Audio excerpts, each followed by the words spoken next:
पहाड़ों की राजनीतिक, सामाजिक व सांस्कृतिक हलचलों के साथ दिल्ली एनसीआर की हर हलचलों को आंचल में समेटे हुए आंचल प्रभात पत्रिका व आंचल पत्रिका न्यूज। दोस्तों, मैं आपका होस्ट दीप सिलोड़ी लेके आया हूँ आपका खास कार्यक्रम एक मुलाकात। जी हाँ, एक मुलाकात, जिसमें हम आपकी मुलाकात कराते हैं उत्तराखंड की उन शख्सियतों से जिन्होंने अपने हुनर, कला व प्रतिभा से अपनी एक पहचान बनाई और समाज के साथ वो उत्तराखंड के लिए लगातार निरंतर वर्षों से काम कर रहे हैं। साथ ही होती है उनके जीवन के सफ़र के बारे में बातचीत, उनके संघर्षों के बारे में बातचीत, उनके उतार चढ़ाव के बारे में बातचीत, और उनके साथ होती है हमारी खट्टी मीठी बातें। उनके जीवन के सफ़र को हम लेकर आते हैं अपने खास कार्यक्रम एक मुलाकात में।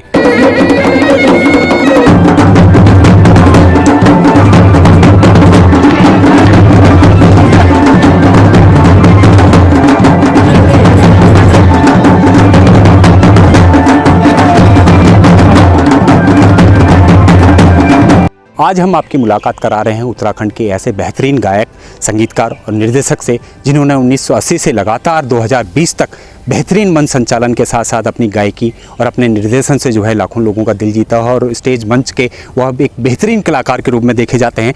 वह दिवा आर्ट्स में जो है संगीत और निर्देशक के तौर पे काम कर चुके हैं। साथ ही आजकल फ़िलहाल वो जो है सार्वभौमिक से जुड़े हुए हैं और सार्वभौमिक में भी जो है अपनी सेवाएं वो एज ए संगीतकार और निर्देशक के तौर पे दे रहे हैं। और लगातार युवा बच्चों को जो है अपने उत्तराखंड की जो है धरोहरों से, उत्तराखंड के गाथाओं से जो है अवगत कराते रहते हैं और उत्तराखंड संस्कृति के लिए लगातार काम कर रहे हैं। जी, हम बात कर रहे हैं राकेश गुसाई जी से। आज होगी उनसे और जानेंगे उनके जीवन के उतार चढ़ाव पे। तो आइए हम मिलते हैं राकेश गुसाई से। आप हमारे कार्यक्रम एक मुलाकात में आए हैं, आपका हार्दिक स्वागत है। धन्यवाद दीप जी, बहुत बहुत धन्यवाद आपका। बहुत सराहनीय काम कर रहे हैं आप। आपका आंचल पत्रिका जो है, ये न्यूज़ चैनल आपका है, हमारे उत्तराखंड के लोक गायकों का बहुत सराहनीय काम कर रहे हैं, जो आप उनको प्लेटफॉर्म दे रहे हैं और अपने माध्यम से रूबरू करवा रहे हैं पब्लिक के पास से। आपका बहुत बहुत धन्यवाद। धन्यवाद सर। हमारी तो पूरी कोशिश ही रहती है कि जो है उत्तराखंडी कलाकारों को मंच मिले, एक प्लेटफॉर्म मिले, क्योंकि जिस तरह से कलाकार गुमनामी में चले जाते हैं, हमारी कोशिश है कि उनके जीवन सफ़र से लोग जो है जागरूक हो सकें। सबसे पहले हम चाहते हैं कि सर, क्योंकि आप 1980 से लेके 2000 तक जो है लगातार स्टेज प्रोग्राम आप काफ़ी करें, बेहतरीन स्टेज कलाकार हैं आप, तो हम चाहते हैं कि एक वंदना से जो है कार्यक्रम की शुरुआत की जाए। जी दीप जी, ज़रूर, बहुत अच्छी बात कही आपने। हम कोई भी काम करते हैं तो अपने वंदना से, उत्तराखंड देवभूमि की वंदना से शुरू करते हैं। तो मैं 2 लाइनें ज़रूर गाना चाहूँगा। खोली का गणेशा बरुदे सब्यों तेने, खोली का गणेशा बरुदे सब्यों तेने, मोरी का नारायणा बरुदे सब्यों तेने, पंच नाम देवों बरुदे सब्यों तेने, धूप दीप चढ़ोला बरुदे सब्यों तेने। बहुत ही बढ़िया सर, आपने जो है वंदना गा के जो है हमारे देवी देवताओं का आह्वान कर दिया है। अब हम चाहते हैं कि सबसे पहले सर आप हमें ये बताइए हमारे दर्शकों के लिए कि आपकी पैदाइश कहाँ हुई, आपका बचपन कैसे बीता और स्कूलिंग कहाँ से हुई और बचपन में किस तरह के थे आप? दीप जी, बहुत अच्छा प्रश्न पूछा आपने। मेरी पढ़ाई लिखाई तो दीप जी दिल्ली की है। मैंने दिल्ली से पढ़ाई शुरू की है और एमए भी मैंने दिल्ली यूनिवर्सिटी से किया है। बचपन भी मेरा दिल्ली में ही गुजरा है। लेकिन होता क्या था दीप जी कि कभी 2 महीने की छुट्टियां पड़ती तो मुझे गढ़वाल से भी बहुत प्यार रहा अपने उत्तराखंड से। उत्तराखंड पौड़ी से हूँ मैं। गांव का नाम मेरा चोपड़ा है, इरवाल सिंह पट्टी में। तो वहाँ के गुसाई हैं हम। तो मैं 2 महीने की छुट्टियों में हमेशा दीप जी गढ़वाल जाता था और अपने उत्तराखंड की कला संस्कृति तो बहुत प्यार रहा मुझे। और बाकी मेरा सब कुछ दिल्ली में ही चला है। दिल्ली में सुनने में आया है कि आप जो है बचपन से ही जो है रामलीला के मंचों पे अपनी परफॉर्मेंस देते थे। साथ ही जो है आप बहुत ज़्यादा जो है इंस्पायर थे नरेंद्र सिंह नेगी जी से। नरेंद्र सिंह नेगी जी का हर गाना जो है आप जो है उसको लेके चलते थे और मंचों पे भी जो है उसको गाते थे, चाहे वो रामलीला हो, चाहे कई कार्यक्रमों हो, चाहे मंच हो, जहाँ भी हो आपकी डिमांड बहुत आती थी बचपन से ही। तो क्या था वो, थोड़ा बताइए। बहुत सही कहा आपने दीप जी, बहुत सही पहचाना। बचपन से मैं अपने जो हमारे गढ़ रत्न हैं उत्तराखंड के भाई श्री नरेंद्र सिंह नेगी जी का बहुत बड़ा फ़ैन रहा हूँ मैं। और शुरुआत मेरी मंचन से ही हुई है, रामलीला के मंचों से हुई है, जिसमें कि मैं पुष्प बिहार में भी खेल चुका था 2-2, 3-3 साल राम लक्ष्मण के पाठ को। और उनके संस्था के प्रेसिडेंट हमारे चैतराम शर्मा जी थे, वो मेरे बहुत ही ज़बरदस्त फ़ैन रहे हैं। तो कई बार वो भी मुझसे फरमाइश करते थे कि गुसाई जी एक नेगी जी का गाना हो जाए, तो मैं रामलीला में पीछे बैक स्टेज से गाता था। तो मैं चाहता हूँ 2 कड़ी जो मैं गुनगुनाया करता था श्री नरेंद्र सिंह नेगी जी की। हो बे सुल पाकी साज, सुल पाकी साज, द्विबचन बाजूले दे मुलू की रिवाज, वे मुलू की रिवाज, बांधो की को गांज, बांधो की को गांज, तू चलिया ग्वाड़ी मेरा मैं द्या खोलो साज, वे मैं द्या खोलो साज। बहुत ही बढ़िया सर। साथ ही आप जो है सर साउथ दिल्ली में पुष्प विहार हो, चाहे दक्षिणपुरी हो, चाहे अम्बेडकर नगर हो, यहाँ सादिक नगर हो, यहाँ आपकी बहुत ज़्यादा डिमांड आती थी। साथ ही यहाँ पे पन्नू गुसाई भी यहीं रहते थे पुष्प विहार में, उनके साथ भी आपने काफ़ी काम करा। तो रामलीलाओं से जो है आपने अपने अभिनय मंच से जो है शुरुआत करी, और ये कहाँ तक चला आपका सफ़र? दीप जी, सफ़र तो मेरा जब मैं कॉलेज तक था तो मैं रामलीला के पाठ खेला करता था, क्योंकि डिमांड में मुझे लोग ले ही जाया करते थे कि गुसाई जी आपने लक्ष्मण का पाठ खेलना है, राम का पाठ खेलना है। लेकिन मुझे लगा कि रामलीला में जो गायकी है और हमारे उत्तराखंड की जो ये गानों की गायकी है, इसमें बहुत फ़र्क है। रामलीला के गानों में जो होता है उसमें काफ़ी उतार चढ़ाव हैं, चिल्लाना भी बहुत होता है उसमें। तो मुझे वो फिर ड्रॉप करना पड़ा, क्योंकि मैं इस फील्ड में एक अच्छे मुकाम पे आ चुका था। तो फिर मैंने गढ़वाली गानों की तरफ रुझान किया। सर, हम चाहते हैं कि हमारे दर्शकों को जब आप राम या लक्ष्मण का जो कोई भी रोल करता था, उसकी कोई चौपाई अगर आपको याद आ रही हो तो बहुत ही बढ़िया। कुछ करो होश से बात राजा जनक, कुछ करो होश से बात राजा जनक, ऐसी बातें बनाना मुनासिब नहीं, ऐसी बातें बनाना मुनासिब नहीं। सब करा और धरा मिल गया खाक में, सब करा और धरा मिल गया खाक में, सबको कायर बनाना मुनासिब नहीं, सबको कायर बनाना मुनासिब नहीं। बहुत ही बढ़िया सर, बहुत ही बढ़िया। तो आप जो है बचपन से ही रामलीलाओं में जो है अपना सफ़र को आपने शुरू किया, उसके बाद आपको राम और लक्ष्मण का बड़ा ऑफर आया रामलीलाओं में, आपने रामलीलाएं के साथ कॉलेज में भी जाके आपने जो है कई पार्ट अदा किए। लेकिन पहला ब्रेक आपको स्टेज प्रोग्राम का कहाँ से मिला और किसके साथ मिला? जी, बहुत अच्छी बात है दीप जी। मैंने आपको पहले भी बताया कि मैं नेगी जी का बहुत बड़ा फ़ैन रहा हूँ, और मैं जब उनके गीत गाता था तो उनके गीत जो मैंने गाए हैं, उनकी गीतों की कॉपी की मैंने, और उस कॉपी के पीछे एक बहुत बड़ा कारण भी है कि मैंने बहुत सारे अपने टेप रिकॉर्डर ख़राब किए। कि मैं देखता था नरेंद्र भाई ने कौन से स्केल से कौन सा गाना गाया है, तो मैं उसी स्केल से गाने की कोशिश करता था। तो स्टेजों पर फिर मुझे गाने का भी इस तरीके से चलता रहा। और एक दफ़ा all India fine arts Rafi मार्ग पे रेखा जी, सुनीता बिलवाल जी वहाँ प्रोग्राम में थे, बहुत सारे और भी आर्टिस्ट थे, और हमें भी वहाँ मौका मिल गया। तो वहाँ पर मैंने एक गाना नेगी जी का ही गाया था। कौन सा गाना था वो? तो वो गाने की मैं 2 कड़ियाँ आपसे गुनगुनाना चाहता हूँ। दरोल्या छोन भंगल्या, अरे भंगलड़ा धोलियों छो,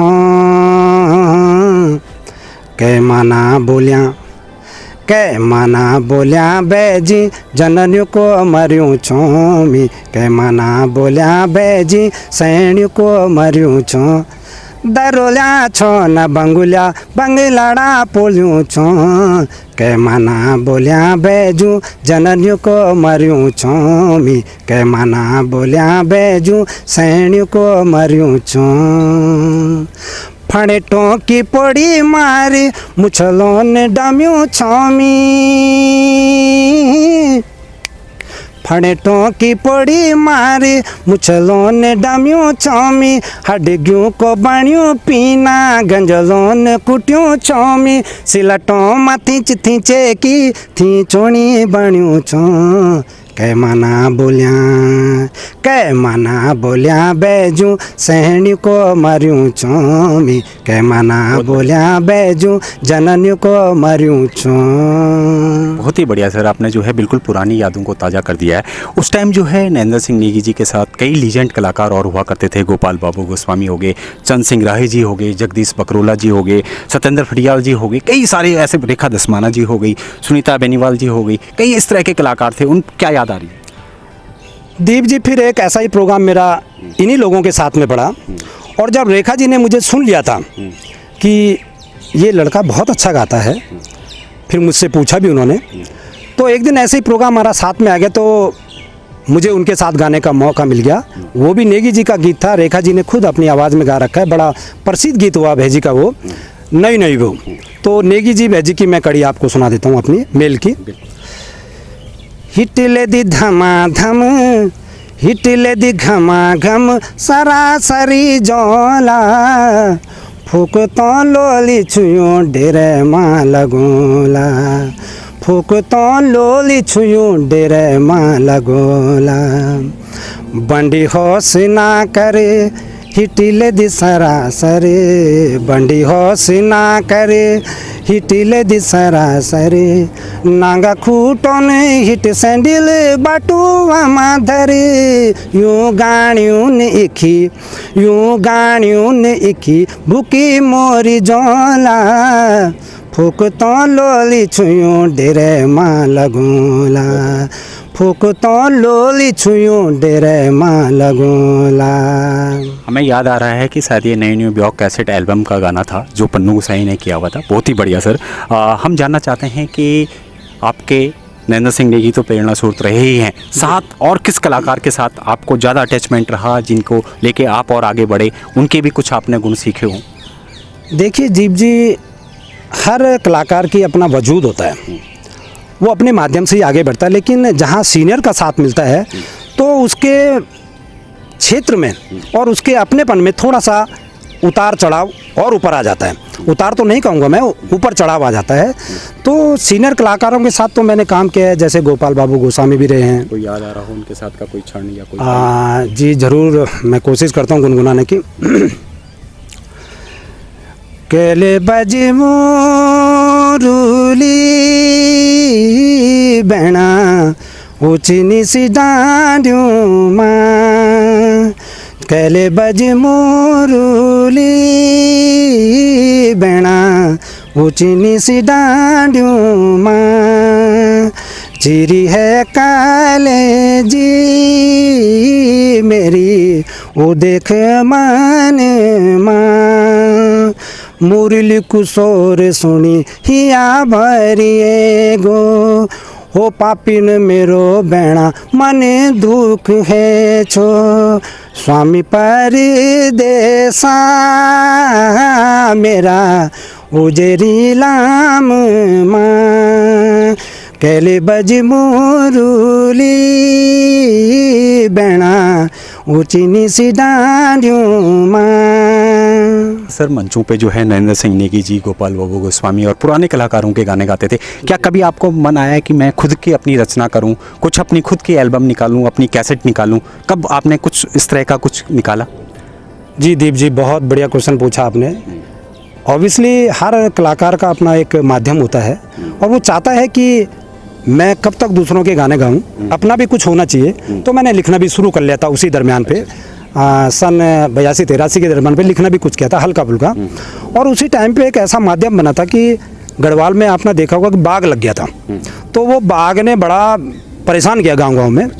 तो उसी को एक मैंने जॉली मूड में लेके एक हंसी मजाक पे आधारित एक गाना बनाया और बहुत प्रचलित हुआ वो मेरा गाना, जिसका मैंने कैसेट भी रामा कैसेट से बनाया। तो सन 86-87 की बात है दीप जी ये।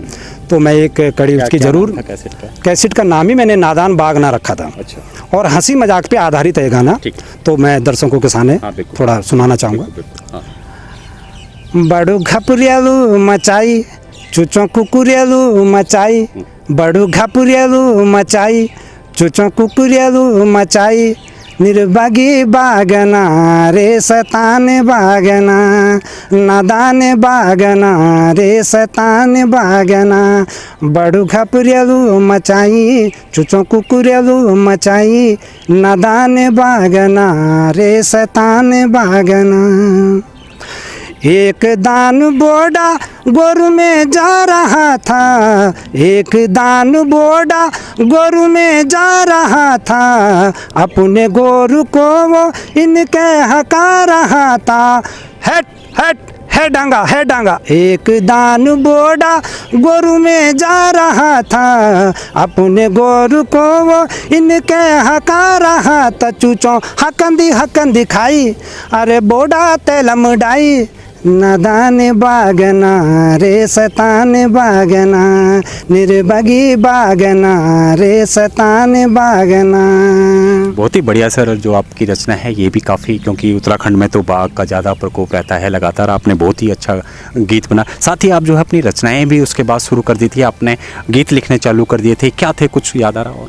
जी दीप जी, एक वाक़या मेरे परिवार का ही है। मैं, मेरी माताजी और मेरे पापा जी, मेरी सिस्टर बैठे हुए थे, और हम लोगों का अक्सर क्या है कि जब हम शाम को खाना खाने बैठते हैं तो हमारे पहाड़ों की चीज़ें चलती हैं, पहाड़ों की बातें चलती हैं। बड़ा हम खाना खाने के बाद भी 1-1.5 घंटा ये मशरूम रहते हैं ऐसे अपने बातचीत में, अपने कला संस्कृति के बारे में, अपने गढ़वाल के बारे में। तो उस टाइम पे मेरी माताजी के मुँह से कुछ शब्द निकले कि बल यू बचपन च फिर जवानी आएगी यार, बुढ़िया रबे के बाद सब सुहा। तो मेरे को वो चीज़ दीप जी बहुत भाई यार, मैंने दूसरे दिन उस पर गाना लिख डाला। लिखा तो बना तो 1-2 हफ्ते में हो, लेकिन मुझे टॉपिक मिल गया तो उस पर मैंने वो गाना लिखा। तो मैं चाहूँगा ज़रूर, अपना माता जी का मैं डेडिकेट करता हूँ गाना भी। यू बचपन यू यौवन बुढ़ियापन यू कन, तीन दौड़दा रंग मन की त्यार छीन, तीन दौड़दा रंग मन की त्यार छीन, यू बचपन यू यौवन बुढ़ियापन यू कन, तीन दौड़दा रंग मन की त्यार छीन, तीन दौड़दा रंग मन की त्यार छीन, बचपन बीती खुचली मबे की, सोच फिकर निराई दुनियादारी की, माँ की ममता कैल पछाणी, माँ की ममता कैल पछाणी, लटुली फूली गेनी तुन नि जानी, लटुली फूली गेनी तुन नि जानी, यू मोह माया जंजाल युकन, तीन दौड़दा रंग मन की त्यार छीन। यानी आपकी रचनाओं में जो है सामाजिक मुद्दों को लेके, माँ के अनछुए पहलुओं को लेके आपने जो है रचनाएं शुरू कर दी थी, और जिस तरह से आपकी ये नादान बाग भी जो है सुपरहिट कैसेट रही, उसके बाद आप जो है लगातार जो है सांस्कृतिक कार्यक्रम तो करते रहे, लेकिन उसके बाद 1990 में जो है आपने दीवा आर्ट्स ज्वाइन किया। दीवा आर्ट्स में जो है आप एज ए संगीतकार और निर्देशक के तौर पे गए, वो क्या था, कौन कौन लोग उसमें जुड़े, कैसे इसकी कड़ी जुड़ी आप लोगों? जी दीप जी, दीवा आर्ट्स भी मैं करीबन 7 साल तक मैं संगीत निर्देशक का काम किया मैंने उसमें भी, और ये ग्रुप के फाउंडर थे श्रीमती संयुक्ता ध्यानी जी। तो इसमें भी मैं संगीत का कार्य करता था, और इसमें भी बहुत सारी चीज़ें थी, बहुत सारे आर्टिस्ट जुड़े हुए थे हमारे, और स्टेजों पे मैं कई बारी फोक भी गा लेता था। तो उसमें से मुझे एक फोक याद आ रहा है, तो मैं चाहता हूँ एक कड़ी उसकी गाऊँ। बल तिल धारू बोला गयली बो दुदालस बल तिल धारू बोला गयलिबो दुधालस गयल्या तिल धारू बोला गयलिबो दुधालस गयल्या तिल धारू बोला गयलिबो दुधालस बल घास काटी पूली चुची घास काटी पूली बल घास काटी पूली चुची घास काटी पूली बल छोड़ते अमुठ गयली चल मेरा सत पूली गयलिबो दुधालस गयल्या चल मेरा सत पूली गयलिबो। बहुत ही बढ़िया। तो आप यहाँ पे जो है एज ए निर्देशक के तौर पे काम करते थे, साथ ही आप जो है संगीत भी देते थे और मंचों पे भी क्या आप जो है संगीत और अपना ग्रुप भी चलाते थे? जी दीप जी, मैंने मंचों पे भी अपना ग्रुप भी बहुत चलाया है। संयुक्ता जी के अलावा भी मुझे फिर और कई जगह से डिमांड आती थी कि भाई गुसाई जी को बुलाओ, और एक बहुत बड़ी सच्चाई बता रहा हूँ आपको मैं कि बुलाया भी मुझे इस तरीके से जाता कि मैं नेगी जी का बहुत बड़ा फैन था और उनके गीतों की कॉपी करके लोग कहते थे कि यार गुसाई जी को भी बुलाओ, एक गाना तो ज़रूर होना चाहिए नेगी जी का। और बड़ा सराहनीय पब्लिक ने मुझे दिया है, मेरी व्यूअर्स ने, मेरे चाहने वालों ने मुझे बहुत प्यार दिया है दीप जी का। अच्छा, मैं उनका शुक्रगुजार हम चाहेंगे सर कि क्या कभी इतने लंबे सफ़र में आपकी नरेंद्र सिंह नेगी जी से कभी मुलाकात हुई है, उनसे कोई बातचीत हुई है? क्या मुलाकात रही, किस तरह से जब मुलाकात रही तो क्या क्षण थे वो आपके, क्या कुछ याद आ रहा है? बहुत बढ़िया क्वेश्चन पूछा आपने दीप जी, बहुत ही शानदार क्वेश्चन है। जिस इंसान की हम बचपन से पूजा करते आए हुए हैं और एक दिन वही इंसान अपने साथ हमें बुलाने के लिए कॉल करे, तो ये मेरे लिए बहुत बड़ा खुशी का दिन था। यहीं दिल्ली में रविंद्र रंगशाला में नेगी जी भाई साहब का कोई शो था। अब होता ही है कि रेखा जी भी उनके साथ गा रही थी, सुनीता बिलवाल जी भी गा रही थी, मंगला रावत जी भी गा रही थी। तो जब नेगी जी दिल्ली आते थे तो इन आर्टिस्टों को साथ में लेके चलते थे, और मैं दिल्ली में करता था तो ये लोग मेरे साथ नेगी जी का डुएट गाते थे। तो नेगी जी के कानों में बात पहुंच गई कि भाई एक लड़का दिल्ली में रहता है, आपके गाने बखूबी गाते हैं, बहुत बेहतरीन तरीके से गाते हैं और मल्टीपर्पज़ आर्टिस्ट हैं, गाने भी गाते हैं, डांस भी करते हैं, रिदम भी बजाते हैं, हारमोनियम भी बजाते हैं, कंपोज भी करते हैं। तो बैजी को लगा यार इस बच्चे को अपने साथ में एक दिन बुलाना, तो मुझे मौका मिला उस दिन वहाँ पर रविंद्र रंगशाला में जाने का और उनके साथ शिरकत। तो मेरी खुशी का ठिकाना नहीं था कि जिस इंसान को मैं पूछता हूँ आज उस इंसान का मेरे लिए बुलावा आया है। और उसके बाद वहाँ प्रोग्राम करने के बाद फिर बैजी के साथ मैं जुड़ा रहा। उसके बाद फिर बॉम्बे भी गए। बॉम्बे में भी मेरा नादान बागना 2 प्रोग्राम थे नरेंद्र भाई जी के, एक षणमुखानंद में था, एक दीनानाथ मंगेशकर में था। तो जो दूसरा प्रोग्राम था तो उन्होंने जब मेरा नादान बागना सुना तो नेगी जी के पास आए, कहते हैं नेगी जी भाई वो गुसाई जी से हम फरमाइश चाहते हैं कि वो नादान बागना जरूर गाएं आज हमारे प्रोग्राम में। तो भाईजी ने बड़े प्यार से मुझे बोला कि कहते हैं भोला राकेश भाई आपके वो गाने की बहुत फरमाइश आ रखी है तो आज आपने गाना। तो मुझे बड़ी खुशी और इतना खुशी का ठिकाना था ही नहीं मेरे पास कि मैं बहुत खुश था कि जिस इंसान से जुड़ा हूँ मैं, आज वो इंसान मेरे को इतनी बड़ी बात कह रहे हैं। यानी हम कह सकते हैं कि नेगी जी का भी पूरा आपको सपोर्ट मिला, पूरा सहयोग मिला और उन्होंने आपके जो है इस कार्य की भी सराहना की। जी नेगी भाई जी का मैं बहुत बड़ा आभार प्रकट करता हूँ। उनका बहुत बड़ा सहयोग रहा मेरे से, समय समय पर वो मुझे अपने साथ भी प्रोग्राम करवाते रहे और साथ में जुड़ते रहे। और मैं तहे दिल से नेगी भाई जी का बहुत बहुत शुक्रिया अदा कर रहा हूँ। भगवान उनको लंबी उम्र दे, उनका स्वास्थ्य दे और जैसे लिख रहे हैं, जैसे गा रहे हैं, दिन दोगुनी चार चौगुनी उनकी हमेशा ये रहे। सर 1990 में आप दीवा आर्ट से जुड़े, लगातार जो है आप स्टेज प्रोग्राम ज़्यादा करते रहे और स्टेजों में जो है आपके ग्रुप की और आपकी जो है काफ़ी डिमांड आती रही। लेकिन क्या आपको नहीं लगा कि जब आपकी 2 एल्बम बड़ी सुपरहिट रही उसके बाद आपने कभी एल्बम या कैसेट्स की और दोबारा रुख नहीं किया? नहीं दीप जी, एक्चुअल में मुझे अपनी ऑडियंस से स्टेजों में इतना प्यार मिला कि मुझे फिर कैसेट बनाने का टाइम भी नहीं मिला, जो सच्चाई है। और स्टेज प्रोग्रामों में मैं बहुत मगरूर रहा, ऑडियंस का बहुत प्यार मिलता रहा, हर जगह प्रोग्राम चलते रहे।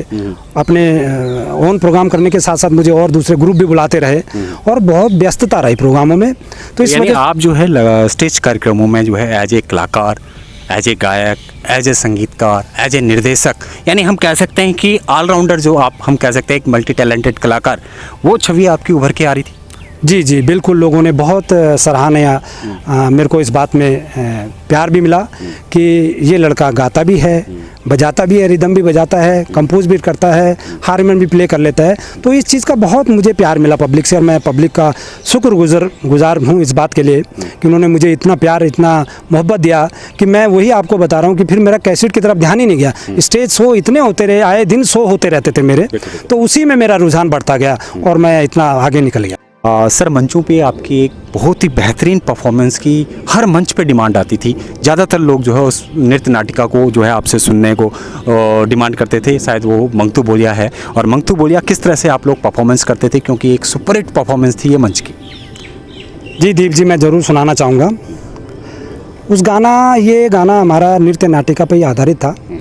तो इसमें बहुत सारे कलाकार मेरे जो इसमें काम करते थे, नृत्य करते थे, गाता मैं ही था। हमारे अवध पटवाल जी थे, बालम सिंह रावत जी थे, और अभी मैंने रिसेंटली सुदेश नैथानी जी हैं, उस भाई से भी करवाया है। तो 2 लाइनें ज़रूर सुनाऊंगा। स्टार्टिंग में थोड़ा वो हल्का सा कॉमेडी है।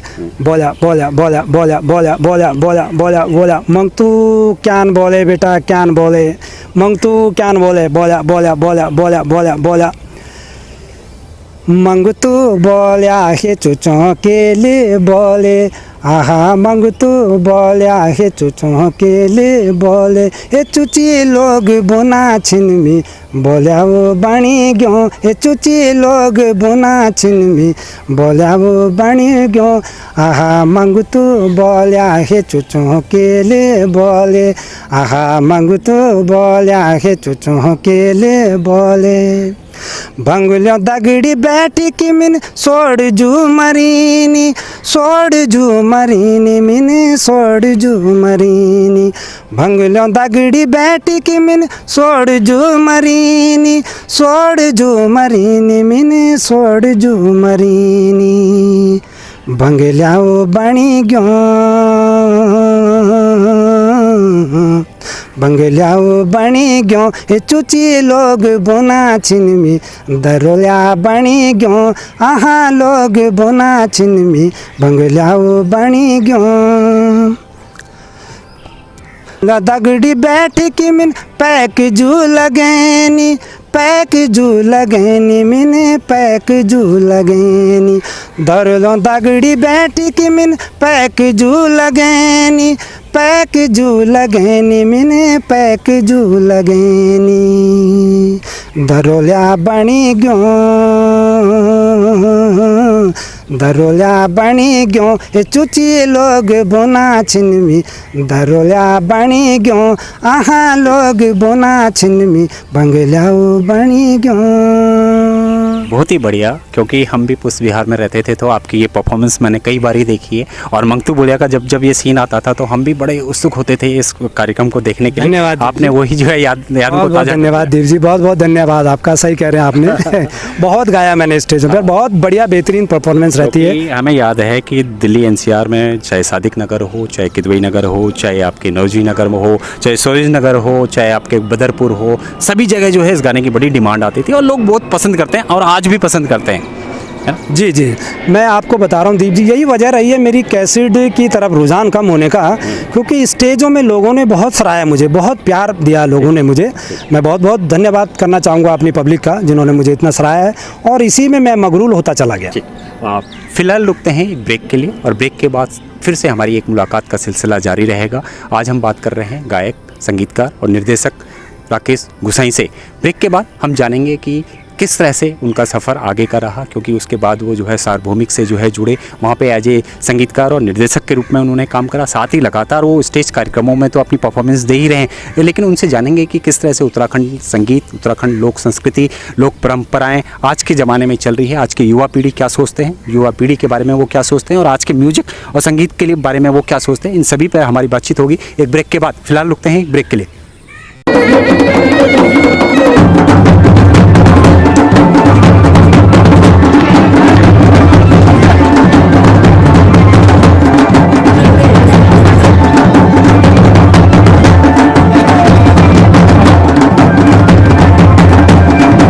ब्रेक के बाद एक बारी फिर से आपका स्वागत है हमारे खास कार्यक्रम एक मुलाकात में। आज हम आपकी मुलाकात करा रहे हैं गायक, संगीतकार और निर्देशक राकेश गुसाई से।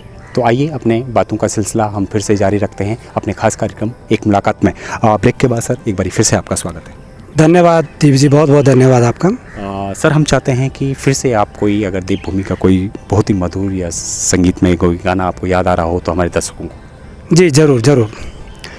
एक रचना ये भी श्री नरेंद्र सिंह बैजी की है, गढ़देश पर ही है, तो मैं 2 लाइनें गुनगुनाना चाहूँगा। ओ जैसे दे देणु विजयी, जो जैसे दे देणु विजयी, देशो माँ का देसा मेरा गढ़ दे साही, हो म्यारू गढ़ दे साही। बदरी केदार भी तेरो जैसे गादान, पंच नाम देवता भी पैसे वालों दान, पंच नाम देवता भी पैसे वालों दान, देवताओं को दे सारे म्यारू गढ़ दे साही, हो म्यारू गढ़ दे साही। बहुत ही बढ़िया जो है वंदना आपने करी। अब हम आपके सफ़र को अगर देखें तो रामलीलाओं से आपका सफ़र शुरू हुआ, उसके बाद कॉलेजों में जो है आप रामलीला में लक्ष्मण और राम का पाठ आपने लेना शुरू करा, उसके बाद जो है आपने अपनी एल्बम्स निकाली, उसके बाद आपने जो है दिवा आर्ट्स से जो है आप जुड़े, लगातार स्टेज कार्यक्रम करते रहे और 2000 तक जो है लगातार आप जो है स्टेज कार्यक्रम करते रहे दिवा आर्ट्स के द्वारा। उसके बाद भी आप लगातार निरंतर जो है स्टेज कार्यक्रम कर रहे हैं, आपकी जर्नी चालू है। किस तरह का मंचों पे जो है उत्तराखंडी लीजेंड कलाकारों के साथ आपका एक्सपीरियंस रहा, किस तरह से उनके साथ आपका तालमेल रहता था, क्योंकि इतना लंबा सफ़र और इतने कलाकारों के साथ आपने काम करा, तो क्या याद आ रही है? जी दीप जी, बहुत सारे कलाकारों के साथ मेरा सफ़र रहा और सभी कलाकारों के साथ मेरा तालमेल भी बहुत अच्छा रहा। सभी एक दूसरे को हम मान सम्मान देते थे और यही हम लोगों की एक पहचान भी होती है, एक दूसरे का मान सम्मान करना, सभी कलाकार को, छोटे से बड़े कलाकार को सभी का मान सम्मान करना। तो उस टाइम पे भी मैं स्टेजों पर भी बहुत सारे गीत गाता रहता था और एक फोक मुझे याद आ रहा है जिसको सबसे पहले हमारे स्वर्गीय श्री चंद्र सिंह राय जी ने गाया था और उसके बाद हमारी उत्तराखंड की पहली फिल्म थी जगवाल, जिसमें हमारे बड़े भाई सत्येंद्र फंड्याल जी ने गाया है और मैं भी उस गाने को बहुत स्टेजों पे गाता हूँ क्योंकि लोगों की फरमाइश आती है। तो मैं चाहूँगा 2 लाइनें गुनगुनाऊँ। बो ये नी जानो बजारा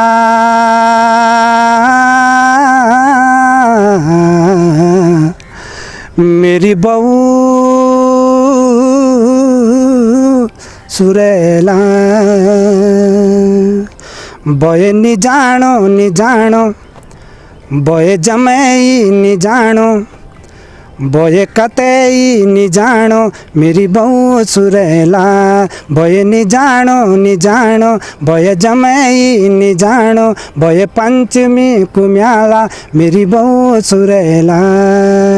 रूड़ी बोवा आहा रूड़ी बोवा ओ सानु बेला तिले धारू रूड़ी बोवा सचे गुना बोवा ओ सानु बेला तिले धारू रूड़ी बोवा। 2000 के बाद लगातार जो है एल्बमों का ज़माना स्टार्ट हुआ, एक से एक कलाकार आने बैठे और एल्बमों का दौर जो है बहुत ज़ोर शोर से चलने लगा। लेकिन उसके बावजूद भी जो है आप स्टेज प्रोग्राम की ही तरफ रहे, स्टेजों में ही जो है आपने अपना कैरियर बनाया और एक बेहतरीन कलाकार के तौर पे आप स्टेज प्रोग्राम ही करते रहे। क्या लगा नहीं कभी कि एल्बम्स भी की जाए, एल्बमों में भी आया जाए? नहीं, ऐसी बात नहीं है दीप जी। मेरे को एल्बम बनाने के लिए भी बहुत सारे ऑफ़र आए, लेकिन मैं आपको एक बहुत बड़ी सच्चाई बता रहा हूँ कि मेरा रुझान स्टेज की तरफ इसलिए रहा कि लोगों का मुझे बहुत प्यार मिलता रहा। लोगों ने बहुत सराहा मुझे, मेरी हर एक्टिविटीज़ को स्टेज पे बहुत सराहा और मैं उसी में मगरूल होता गया। इसमें कोई दौरा नहीं है कि एल्बम के लिए भी मुझे ऑफ़र मिले हैं, लेकिन उस तरफ इतना रुझान नहीं रहा मेरा, क्योंकि हमेशा कंटिन्यू प्रोग्राम पे प्रोग्राम मिलते रहे, करता रहा मैं, और ऑडियंस का मुझे प्यार मिलता रहा, तो बस उसी में मेरा समय बीतता गया। साथ ही जो है आपने 17-18 के बीच जो है सार्वभौमिक को ज्वाइन किया। सार्वभौमिक अजय बिष्ट जी द्वारा जो है संस्था चल रही है, उसमें जो है आप एज ए संगीतकार और निर्देशक के तौर पे काम किया आपने। तो किस तरह से जुड़े आप अजय बिष्ट जी से और सार्वभौमिक से? जी दीप जी, सार्वभौमिक का सफ़र भी मेरा 2 साल का हो गया है। बिष्ट जी ने एक संस्था बनाई है सार्वभौमिक, और बिष्ट जी भी मुझे जानते थे कि गुसाई जी एक बेहतरीन कलाकार हैं, और उनके साथ हमें काम करने का अपना अलग ही आनंद मिलेगा। तो बिष्ट जी ने मुझे ऑफ़र किया कि गुसाई जी आप हमारी संस्था में संगीत निर्देशक का कार्यभार संभालें। तो मैंने कहा ठीक है बिष्ट जी, मैं ज्वाइन कर लेता हूँ आपके ग्रुप को। और उस ग्रुप में एक और भी खासियत है दीप जी, कि ये केवल कल्चरल प्रोग्राम नहीं करता है ग्रुप हमारा, ये महिलाओं के लिए, बालिकाओं के लिए, हेल्थ पे, और बहुत सारे हम चीज़ों पे काम करते हैं और करते रहेंगे। हम अभी पिछले टाइम पे पौड़ी खाल भी गए थे, बच्चों को लेके गए थे, वहाँ हमने म्यूज़िक की मैंने अवेयरनेस कार्यक्रम भी कर रहे हैं बहुत सारे। तो बहुत अच्छा महसूस हो रहा है मुझे अपने साथ कि सार्वभौमिक जो है लगातार जो है उत्तराखंड की धरोहरों को, वहाँ के ऐतिहासिक गाथाओं को जो है मंचन करता है नृत्य नाटिका से। जो लोग भूल चुके हैं, चाहे वो श्रीदेव सुमन जी हों, चंद सिंह गढ़वाली जी हो, माधव सिंह भंडारी जी हों, तेलू रेतली हो, इनके परफॉर्मेंस जो है आप लोगों को दिल्ली NCR में दिखाते हैं और लोगों को जो है युवा पीढ़ी को आप जागरूक करते हैं अपनी वीर गाथाओं से भी। क्या था इसके पीछे कॉन्सेप्ट और क्या सोच के आप लोगों ने ये किया? नहीं देखो, ये तो जो गाथाएं हैं तीलू रौतेली जी की, श्रीदेव सुमन जी की, वीर चंद्र सिंह गढ़वाली जी की, क्योंकि लोग भूल चुके हैं। जी जी जी, तो हमें अपनी संस्कृति और कल्चर को इन्हीं चीज़ों से ज़िंदा रखना होता है विदीप जी। अगर हम नहीं करेंगे तो लोग, आज की जनरेशन को कुछ पता ही नहीं है, तो हम ही लोग इनको ज़िंदा रख के इन चीज़ों को स्टेजों में परफॉर्म करके, ताकि जनरेशन को भी समझ आए, नई पीढ़ी को समझ आए, और वो भी इस चीज़ को आगे तक चलाते रहें। जी, आप लगातार जो है पिछले 30-35 सालों से स्टेज कार्यक्रम कर रहे हैं, अपनी परफॉर्मेंस दे रहे हैं और लगातार उत्तराखंड की संस्कृति और प्रचार प्रसार के लिए आप काम कर रहे हैं। आपको कम से कम आई होप 30-35 साल हो गए हैं। तो क्या लगता है कि जो इतना लंबा सफ़र आपने उत्तराखंड संस्कृति को दिया है, उसमें क्या आपको कोई वो मान सम्मान या कहीं सरकारों की ओर से आपको कोई मदद या कुछ इस तरह का मिला, या क्या लगता है कि राकेश गुसाई की एक पहचान बन चुकी है?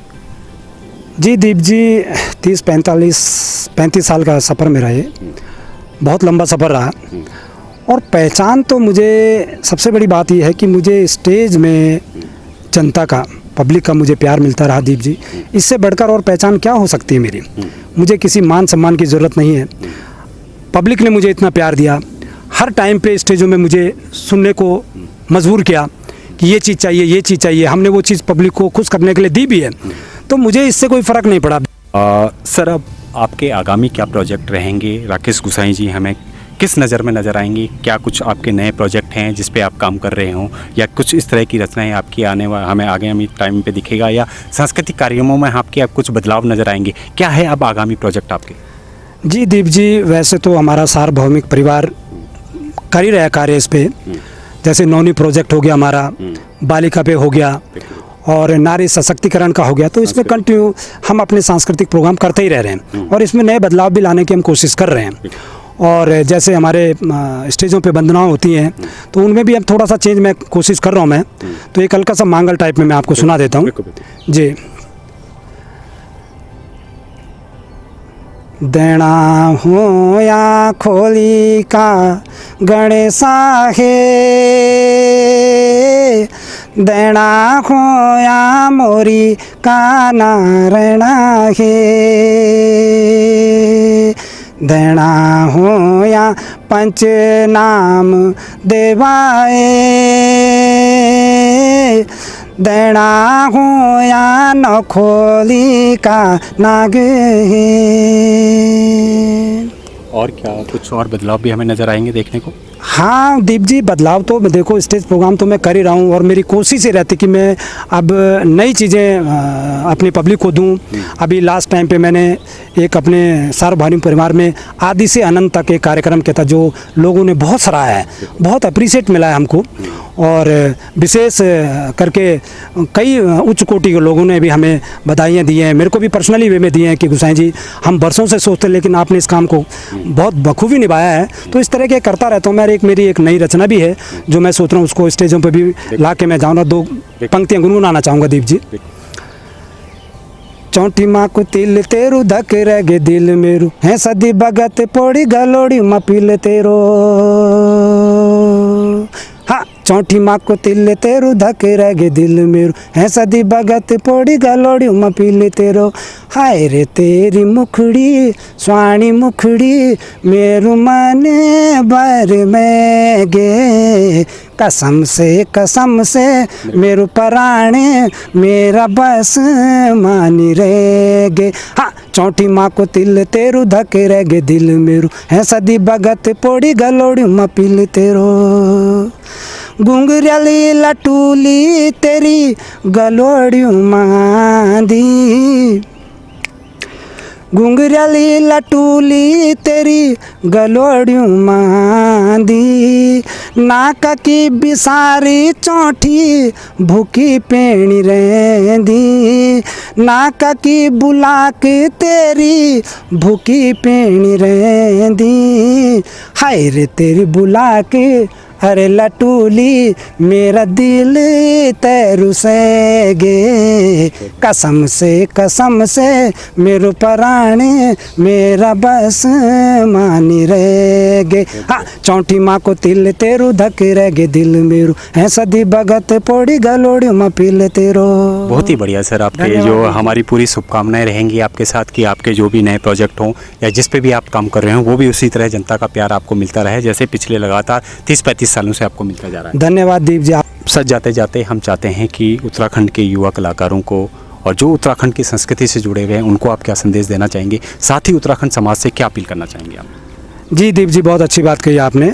मेरा सभी अपने नए पुराने साथियों से यही अनुरोध है कि वो जो भी अपनी संस्कृति को ज़िंदा रखें, अपने कला को ज़िंदा रखें और संस्कृति और सभ्यता को बचाए रखने के लिए उनको मंच बहुत ज़रूरी चाहिए।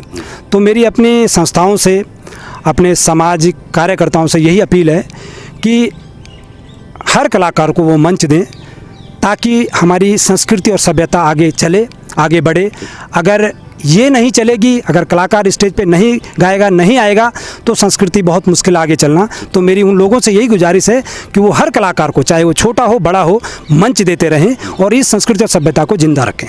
बहुत ही अच्छी बात कही सर आपने। हम चाहते हैं कि जाते जाते, क्योंकि आप नरेंद्र सिंह नेगी जी के बड़े फ़ैन हैं, करते जाते चाहते हैं कि उनका सबसे मनपसंद गीत, जो बेहतरीन गीत आपको याद आ रहा हो, जो लगातार आप गुनगुनाते हो, वो हमारे दर्शकों को जाते जाते सुना दीजिए। ज़रूर दीप ज़रूर। नेगी भाई जी तो मेरे आदरणीय रहे हैं, हमेशा मेरे प्रेरणा स्रोत रहे हैं और उन्हीं से मैंने बहुत कुछ, चाहे दूर भी रहा हूँ, बहुत कुछ सीखा है। तो उन्हीं की एक रचना मैं ज़रूर सुनाना चाहूँगा। तू दिखा दी जानी जुन्याली सची त्यार सो सची त्यार सो तो दिखा दी जानी जुन्याली, तो दिखा दी जानी जुन्याली सची त्यार सो जब हुंदी ने छुई रूपा की पहली त्यारू नो हो त्यारा रूप देखी की, हो त्यारा रूप देखी की लोग जली गए ना बोले बनी गए ना, लोग जली गए ना बोले बनी गए ना। फूल बेचारा डाली डाली माँ जलने लगे ना, फूल बेचारा डाली डाली माँ जलने लगे ना। बौरते देखी देखी की नो लेना लगे ना, बौरते देखी देखी की नो लेना लगे ना, नो लेने लगे ना। तेरी ज्योति देखी की हो तेरी ज्योति देखी कि बुढ़िया खोल गे ना जवान बोल गे ना, बुढ़िया खोल गे ना जवान बोल गे ना, तू दिखा दी जन जुनली, तू दिखा दी जन जुनली, सची त्यार सो जब हुंदिन छुई रूप की पहली त्यारू नो, हो तेरा रूप देखी कि, हो तेरा रूप देखी कि लोग जली गए ना बोल बनी गए ना, लोग जली गए ना बोल बनी गए ना। बहुत ही बेहतरीन सर, आपने जो है आज अपने जीवन सफ़र के सारे उतार चढ़ाव और जीवन के संघर्षों को जो है हम तक शेयर किया। आंचल पत्रिका के एक खास मुलाकात में आप पहुँचे, इसके लिए आपका तहे दिल से धन्यवाद। बहुत बहुत धन्यवाद दीप सलोड़ी जी, आपका बहुत बहुत शुक्रिया अदा करता हूँ कि जो आपने अपने इस न्यूज़ चैनल पे मुझे बुलाया है। और मैं एक चीज़ ज़रूर अपने दर्शकों को, संस्थाओं को, समाज सेवकों को कहना चाहूँगा कि जो आप दीप जी हर कलाकार को, चाहे वो छोटा हो बड़ा हो, इस मुहिम को आपने छेड़ा है, उसकी पूरी जीवन गाथा शुरू से लास्ट तक जो आप निभा रहे हैं इस काम को, मैं आपका बहुत बहुत तहे दिल से शुक्रिया अदा करता हूँ। आपकी पूरी टीम का शुक्रिया अदा करता हूँ कि आपने जो ये मुहिम छेड़ी है और मुझे भी इस लायक समझा आपने, यहाँ पर बोले मेरी पूरी जीवन गाथा बता दी। और आगे भी हर नए कलाकार को, हर छोटे से बड़े कलाकार को आप ये प्लेटफॉर्म दे रहे हैं, मैं आपके लिए बहुत बहुत धन्यवाद करता हूँ और शुभकामनाएं देता हूँ आपको और पूरी टीम को कि आपका ये कार्य हमेशा ऐसे ही चलता रहे और अच्छे मुकाम पे जाए। धन्यवाद गुसाई जी, क्योंकि आप लोगों का प्यार और स्नेह ही है जो हमें जो है प्रेरणा देता है। लगातार जो है हम जितनी भी मेहनत करते हैं, हमारी कोशिश रहती है कि उत्तराखंड के कलाकारों को जो है मंच मिले, प्लेटफॉर्म मिले और उनके जीवन सफ़र को लोग दुनिया में जो है याद करें। जब जब किसी भी कलाकार को, अगर किसी को भी किसी के जीवन के बारे में ढूंढना हो या कहीं यूट्यूब या सोशल मीडिया पर कहीं भी सर्च करना हो, तो उसकी पूरी जीवन गाथा वो जो है हमारे कार्यक्रम में एक मुलाकात से जान सकते हैं। हमारी पूरी कोशिश रहती है कि उनके पूरे सफ़र को हम लेके चलें। बहुत बहुत धन्यवाद आपका दीप जी, बहुत बहुत धन्यवाद आपका, बहुत अच्छी बात है और मेरी पूरी शुभकामनाएं आपकी पूरी टीम के साथ। बहुत बहुत धन्यवाद आपका। धन्यवाद गुसाई जी। तो ये थे राकेश गुसाई जी। आज उनके जीवन के सफ़र के बारे में हमने आपको जो है पूरे उनके जीवन के सफ़र से रूबरू कराया, उनके संघर्षों से रूबरू कराया, उनके जीवन के उतार चढ़ाव और खट्टी मीठी बातों से हमने उनको रूबरू कराया और उनके आगामी प्रोजेक्टों से भी आपको रूबरू कराया। आगामी एपिसोड में फिर दोबारा हमारी किसी ऐसे ही उत्तराखंड के हस्ती से मुलाकात होगी। जब तक देखते रहिए हमारा खास कार्यक्रम एक मुलाकात।